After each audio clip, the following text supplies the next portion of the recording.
जय हिंद प्यारे बच्चों, स्वागत है आपका आज फिर से आपके अपने परिवार एक एक गणित में।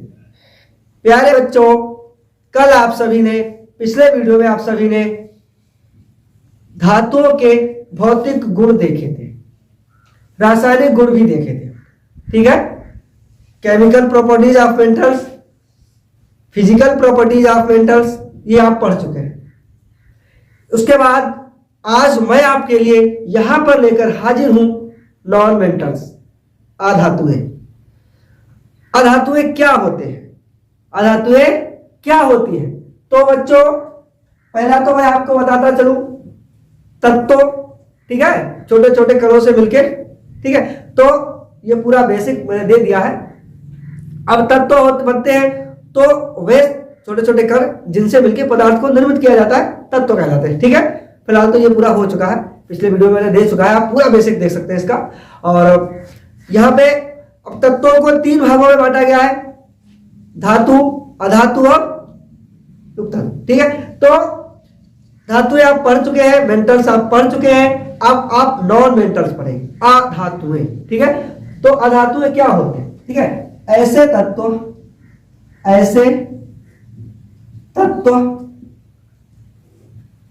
जो ऊष्मा का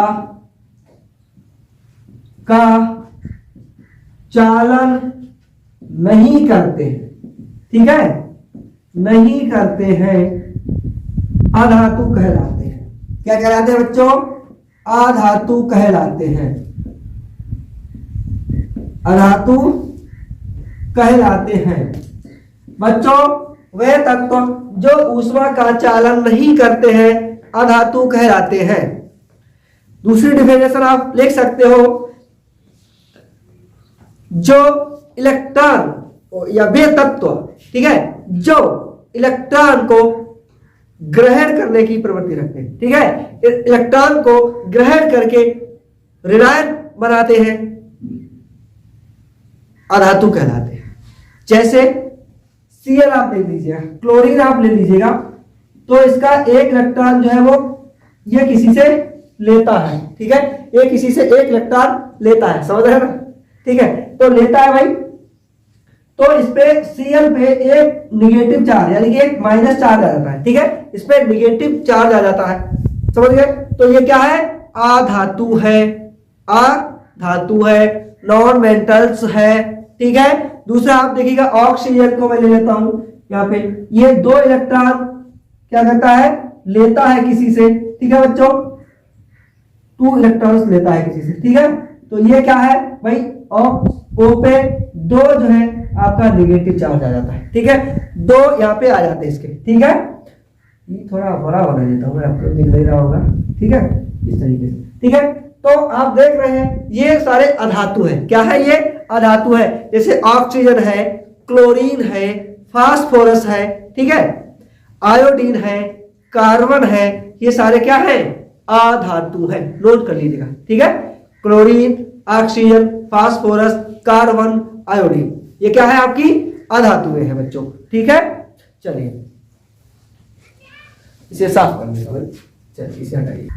देखिए बच्चों, इसका वेलोसिटी, संयोजकता जो होती है बच्चों, वैलेंसी जो होती है आपकी, उससे भी आप पहचान सकते हैं। जैसे आपका देखिए, जो सोडियम है इसका परमाणु क्रमांक आपका 11 होता है। ठीक है, इसकी जो वेलोसिटी होती है 2, 8 और 1 होती है। ठीक है, इसका 17 होता है। कितना होता है? 17 होता है। तो 2, 8 और इधर आपका हो जाता है 7। ठीक है, अब देखिएगा, इसका जो वाह्यतम कोश है उसमें एक इलेक्ट्रॉन रहता है। ठीक है, समझिएगा। अधातु में क्या है? जिनमें 4, 5, 6 और 7, ये देखिएगा, इनमें से कोई इलेक्ट्रॉन को पाया जाता है। इतनी यानी कि आखिरी कोश में इनका ये रहता है। ठीक है, 5 हो, 6 हो, 7 हो, ये होता है। ठीक है, और 4 भी। ठीक है, तो क्या है? ये अधातु है। समझ गया ना पूरा? तो ये जो दिख रहा है आपको, इसका जो आखिरी कोश में कितने इलेक्ट्रॉन है बच्चों? 7 है। कितने हैं? 7 इलेक्ट्रॉन्स इसके वाह्यतम कोश में है, और इसमें है 1 इलेक्ट्रॉन। तो ये तो आपका धातु है, लेकिन इससे ये संयोजकता कर लेता है, एक इलेक्ट्रॉन ये इससे ले लेता है, सोडियम से एक इलेक्ट्रॉन ले लेता है, तभी इस पे 8 हो जाती है, इसका अष्टक पूरा हो जाता है, तभी तो इसमें माइनस का चार्ज आता है बच्चों, समझ गया ना।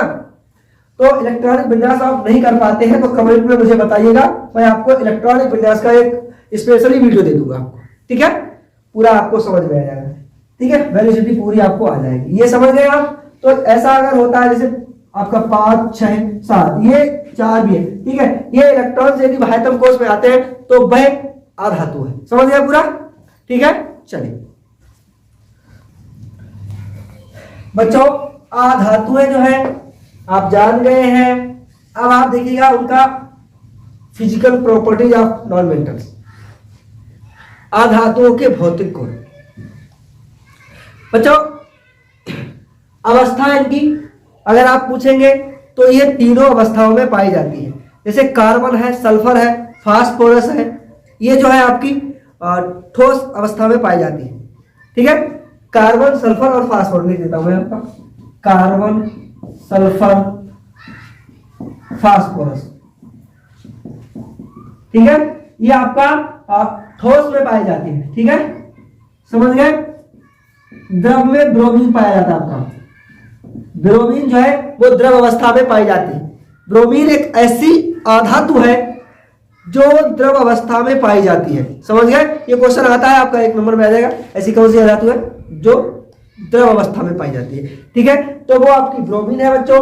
कार्बन, सल्फर, फास्फोरस आदि ये ठोस में पाई जाती है, हाइड्रोजन है, ऑक्सीजन है, क्लोरीन है, ये जो है आपकी गैसीय अवस्था में पाई जाती है, जैसे हाइड्रोजन है, क्लोरीन है, ठीक है, ये सारी आपकी क्या है, हाइड्रोजन है, क्लोरीन है, ये सारी आपकी गैसीय अवस्था में पाई जाती है। ऑक्सीजन भी है, जैसा ऑक्सीजन है, ये आपका गैस में पाई जाती है। तो इनका जो स्टेट है, इनकी जो अवस्था है तो वो तीनों में है, ठोस, द्रव, गैस, तीनों में पाई जाती है, अधातु है, समझ गया पूरा। चलिए ये यहाँ पे थोड़ा, चलिए अभी नहीं मिटाता हूं, ठीक है। या और इनका जो धात्विक चमक है, ठीक है, वो इनमें ग्रेफाइट और आयोडीन को छोड़कर धातु बाकी विशेष में धात्विक चमक नहीं होती। आयोडीन, ठीक है, और ग्रेफाइट आपका, ठीक है, लिख लीजिएगा यहाँ पे, ग्रेफाइट और आयोडीन, ठीक है, इनमें धात्विक चमक तो होती है, अन्य किसी में नहीं होती है, ठीक है, इनमें धात्विक चमक होती है। भंगुरता की यदि आप बात करेंगे, भंगुरता की आप बात करेंगे तो इनमें ब्रिटल, ठीक है, ब्रिटल इनमें नहीं होता है। अधातुएं ऊष्मा एवं विद्युत की जो होती है कुचालक होती है, क्योंकि इनमें मुक्त इलेक्ट्रॉन्स नहीं होते हैं, ठीक है, मुक्त नहीं होते हैं, लेने का काम करती है, देने का नहीं, ठीक है, तो मुक्त हो गए, छोड़ती नहीं है, लेती है। तो कार्बन का अपरूप ग्रेफाइट अपवाद है जो सुचालक है, कार्बन का जो अपरूप है यानी जो ग्रेफाइट है वो तो है, बाकी सारी जो है वो कुचालक होती है, ठीक है, समझ गए। तो इनमें भंगुरता, सॉफ्टनेस इनकी क्या है भाई, मुलायम कितना होती है ये, तो देखिएगा बच्चों ज्यादातर धातुएं आपकी जो होती है वो मुलायम होती है, हीरा अपवाद है जो कठोर होता है, ठीक है, सारी ज्यादातर धातुएं आपकी मुलायम होती है और बाकी हीरा यहाँ पे मैं लिख देता हूं, हीरा कठोर होता है, ठीक है, हीरा ही एक ऐसी धातु है जो कठोर अवस्था में पाया जाता है, ठीक है। इनकी कंडक्टिविटी क्या है भाई, तो ये कुचालक होती है, ये समझिएगा आप, ठीक है। तो भाई इनका जो ये थोड़ा हीरा आपका कठोर होता है, ठीक है, हीरी नहीं है, हीरा है, ठीक है, ये कठोर होता है, इनमें चालकता आपको मालूम ही है, ठीक है। और इनका भंगुरता की यदि आप बात करोगे, भंगुरता की आप बात करोगे तो भाई इनमें ये हथौड़े से पीटने पर जो है अलग हो जाती है, ठीक है, हथौड़े से पीटने पर टूट जाती है, टुकड़ों में बट जाती है, तो समझ गए आप, ठीक है, भंगुरता इनमें नहीं होती है, ठीक है। ये ऐसा नहीं कि हथौड़े पे पीटने पर ये बढ़ती नहीं है, इनकी भंगुरता का मतलब ये टूटती है, ठीक है, क्या होती है, बिखर जाती है भंगुरता इनकी, ठीक है, ये भंगुरता है इसकी। मुलायम, सॉफ्टनेस आपको पता ही है, हीरा कठोर होता है, बाकी सारी धातुएं मुलायम होती है। इनका गलनांक और क्वाथनांक धातुओं की अपेक्षा जो है निम्न होता है। ठीक है, जो धातु है उनकी अपेक्षा इनका गलनांक क्वाथनांक निम्न होता है, धातुओं की अपेक्षा होता है, धातुओं की अपेक्षा आप लिख सकते हो, धातुओं की अपेक्षा निम्न होता है, धातुओं की अपेक्षा क्या, गलनांक और क्वाथ, इस तरीके से आप लिख सकते हो। ठीक है, और डेंसिटी इसकी, तो डेंसिटी की बात करेंगे आप, घनत्व तो इनका, धातुएं हल्की होती हैं, इनका घनत्व जो होता है धातुओं की तुलना में कम होता है। कैसा होता है, धातुओं की तुलना में इनका जो घनत्व है, डेंसिटी है, वो कम होती है। ठीक है, तो तरल सामर्थ्यता इनकी यदि आप देखेंगे तो अधातुएं आसानी से टूट जाती है, इनकी तरल सामर्थ्य कम होती है। ठीक है, ये ज्यादा इन्हें तारा नहीं जा सकता, इनसे तार नहीं बना जा सकते। ठीक है, इतना नहीं खींचा जा सकता इनको। ठीक है, तो ये समझ गए आप पूरा, तरल सामर्थ्यता इनकी धातुओं से कम होती है। ठीक है, सही है, पूरा समझ गए ये। तो ये तो है, आप इनके समझिएगा physical properties of non metals, अधातुओं के भौतिक गुण। ठीक है, समझ गए पूरा आप। चलिए भैया अगला आप देखिएगा chemical properties of non metals. चलिए देखो, देखिए बच्चों, ये आपके हैं अधातुओं के रासायनिक गुण, chemical properties of non metals, अधातुओं के रासायनिक गुण देख रहे हो, सभी लोग देख रहे हैं। तो क्या है, ऑक्सीजन के साथ, पहला आपने धातुओं में भी पढ़ा है, ऑक्सीजन के साथ अभिक्रिया करने पर, ठीक है, तो क्या बनता था, धात्विक ऑक्साइड बनता था, ये तो बनता था ना। यहाँ पे क्या भाई आपका, यहाँ पे ऑक्सीजन के साथ अभिक्रिया, अधातुएं ऑक्सीजन के साथ अभिक्रिया करके, ऑक्सीजन के साथ अभिक्रिया करके अम्लीय ऑक्साइड बनाते हैं। क्या बनाती है भाई, अम्लीय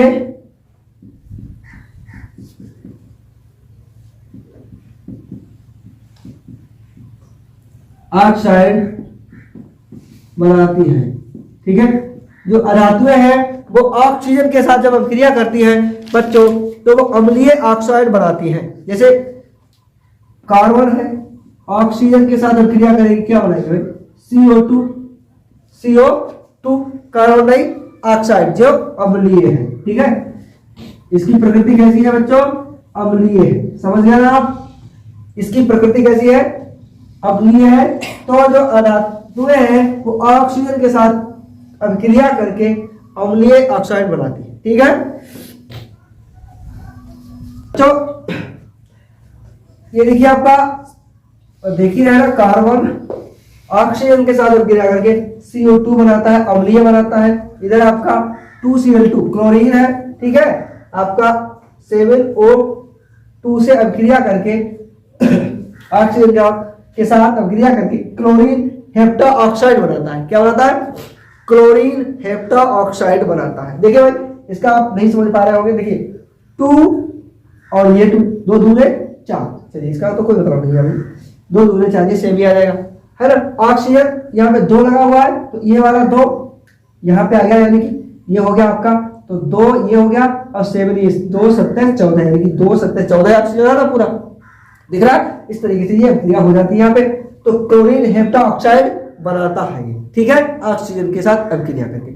अब कुछ उदासीन होते हैं, ठीक है, क्या होते हैं, कुछ उदासीन ऑक्साइड बनाते हैं, उदासीन बनाते हैं, या जैसे ये तो आपका रहा अम्लीय ऑक्साइड। ठीक है, कुछ जो अधातुएं हैं ऑक्सीजन के साथ अभिक्रिया करके उदासीन ऑक्साइड बनाते हैं। क्या बनाते हैं, उदासीन ऑक्साइड बनाते हैं। चलिए उनका देख लीजिए, कुछ आपके जो ऑक्साइड है वो उदासीन प्रकृति के होते हैं। कैसे होते हैं, उदासीन। देखिए ना, अम्लीय ऑक्साइड बनाते हैं, ये मैंने लिखा था अभी। अब उदासीन ऑक्साइड होते हैं, तो ये यहाँ पे मैंने ऐड कर दिया आपके लिए। ठीक है, तो अधातुएं अम्ल ऑक्सीजन के साथ अभिक्रिया करके अम्लीय ऑक्साइड तथा उदासीन ऑक्साइड बनाते हैं। तो कुछ उदासीन बनाते हैं, तो उसका एग्जांपल आप देखिएगा 2C+O2। ठीक है, और तो आपका बनेगा 2CO। ये कैसा है, उदासीन है। ये आपका कैसा है बच्चों, उदासीन ऑक्साइड बनता है। कार्बन मोनोऑक्साइड जिसे बोलते हैं, क्या बनेगा? कार्बन मोनोऑक्साइड,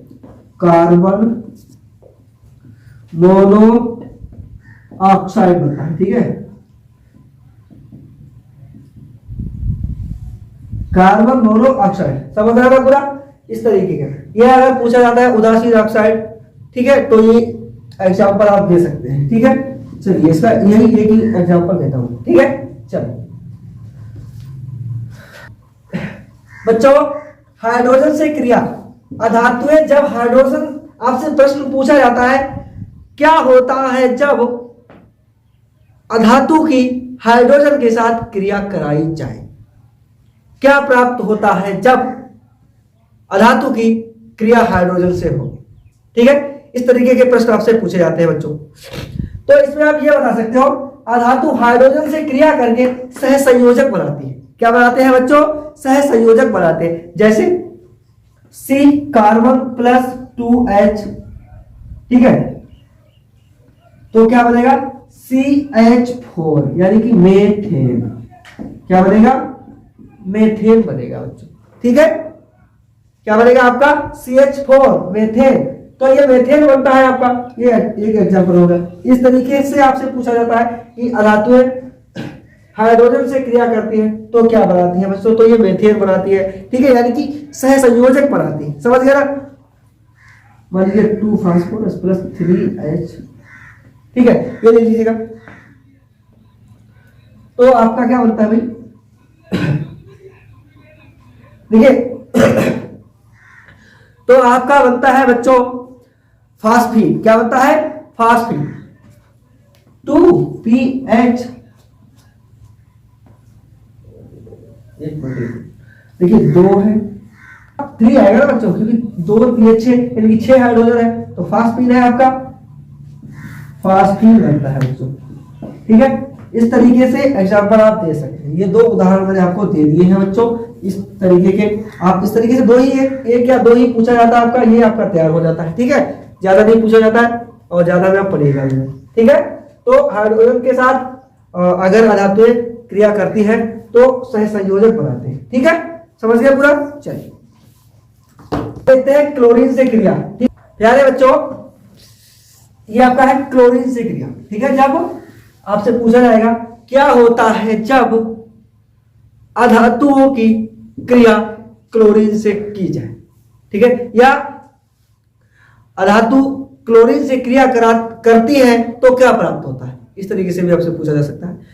तो देखिए बच्चों, अधातु क्लोरीन से क्रिया करके क्लोराइड बनाती है, वो भी सहसंयोजक प्रकृति का। क्या? सहसंयोजक प्रकृति का।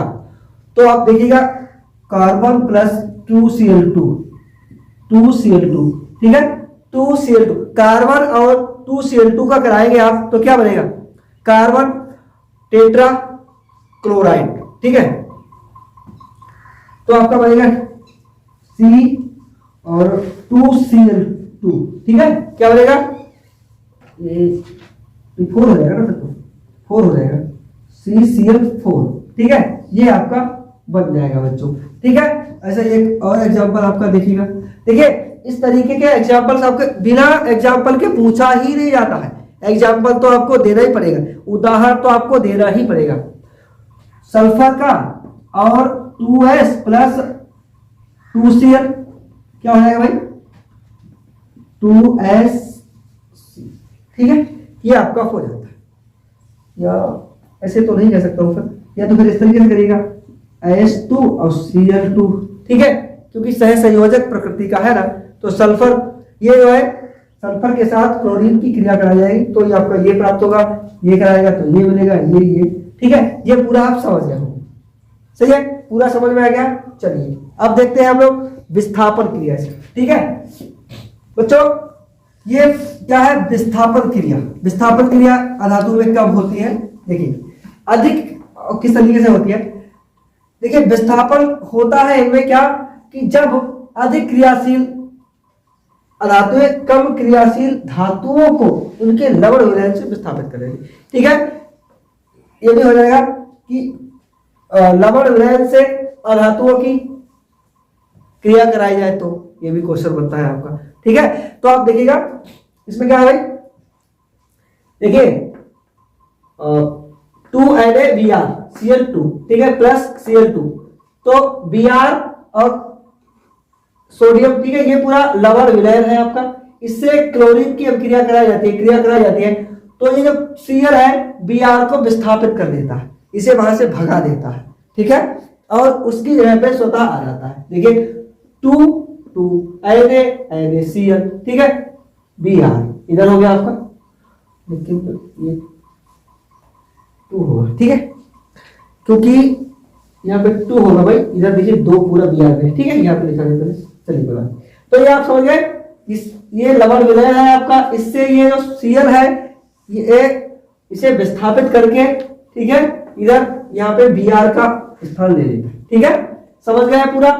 तो ये आप अधातुएं समझ गए हैं, ठीक है, इनका फिजिकल प्रॉपर्टी भी इसी में समझ गए हैं, इनका केमिकल प्रॉपर्टी ऑफ नॉन-मेटल ये भी समझ गए हैं आप, अधातुओं के रासायनिक गुण, ठीक है। अब इनका यूजेस क्या होता है, इनके प्रयोग क्या होते हैं देखिएगा, ठीक है, ये भी पूरा हो जाता है। फिर इसी में नोट कर लीजिएगा, एक एग्जांपल इसका है, ठीक है, यही है बच्चों, अधातुओं के यूजेस ऑफ नॉन-मेटल, अधातुओं के उपयोग क्या। तो देखिए बच्चों, सबसे पहले तो वनस्पति घी के निर्माण में इनका जो है हाइड्रोजन के साथ इनमें वनस्पति का तेल प्लस हाइड्रोजन को मिला के इनसे घी बनाया जाता है, ठीक है, क्या बनता है, इनका घी बनता है, समझ गए ना। ये औषधियों के निर्माण में बच्चों, इनको औषधियों के दवाओं के रूप में भी प्रयोग किया जा सकता है, ठीक है, या प्रयोग किया भी जाता है। जैसे बहुत सी अधातुएं जो है जो औषधियों के प्रयोग में आती है, जैसे आयोडीन है, आयोडीन का प्रयोग कैंसर के इलाज के लिए किया जाता है, ठीक है। लघु उद्योगों में भी आपका प्रयोग होता है, जल शोधन में आपका प्रयोग होता है, जीवों की वृद्धि, ठीक है, और कृत्रिम श्वसन तंत्र, ठीक है, इन सारी में और ये जो अधातुएं हैं नॉन-मेटल्स हैं इनका प्रयोग किया जाता है। जैसे कृत्रिम, तो ऑक्सीजन और नाइट्रोजन का मिश्रण का अनुपात होता है 1:4, ठीक है। आप कृत्रिम श्वसन की बात करें तो इसका ऑक्सीजन और नाइट्रोजन का अनुपात मिलाया जाता है, इसमें कृत्रिम श्वसन में इसे प्रयोग किया जाता है। इसका अनुपात ऑक्सीजन का और नाइट्रोजन का 1:4 होता है, ठीक है, 1:4 होता है, इसे मिलाया जाता है कृत्रिम श्वसन के लिए, ठीक है, प्रयोग किया जाता है। इसमें जीवों में वृद्धि, जैसे नाइट्रोजन प्रोटीन के रूप में प्रयोग किया जाता है, ठीक है, तो इसमें टूटे फूटे अंगों की मरम्मत होती है, आप टूट फूट जाता है कहीं पे तो जुड़ जाता है पूरा, ठीक है, ये टूट फूट की मरम्मत में, ये सारा लघु उद्योग में जल का शोधन किया जाता है इनसे। जैसे जल जो होता है आपका क्लोरीनीकरण किया जाता है, ठीक है, या रोगाणुनाशी होता है, रोगाणुनाशक होते हैं, उनको यहाँ से दूर किया जाता है, क्लोरीन जल का शोधन के काम में आता है। तो Cl है आपका, ये Cl जो है वो जल के शोधन में काम में आता है, ठीक है, समझ रहे ना Cl इसको, ठीक है। तो आप समझ गए हैं पूरा, और इससे नॉन-मेटल्स से मेटल्स से ये पूरा कोई भी क्वेश्चन आपका आता है पूरा आप टॉपिक ये समझ गए हैं, नॉन-मेटल्स और मेटल्स का पिछले वीडियो में आपको मिल ही गया है पूरा, ठीक है बच्चों। तो ये पूरा वीडियो आपके लिए बहुत ही लाभदायक है, आप इसे देखिएगा, आप देख चुके हैं तो बहुत ही आपको फायदा पहुंचाएगा ये बच्चों। परीक्षा में इससे कम से कम आपका 4 नंबर का प्रश्न तो बनता ही है इस वीडियो को देखने से, ठीक है, आपने देख लिया है, चलिए।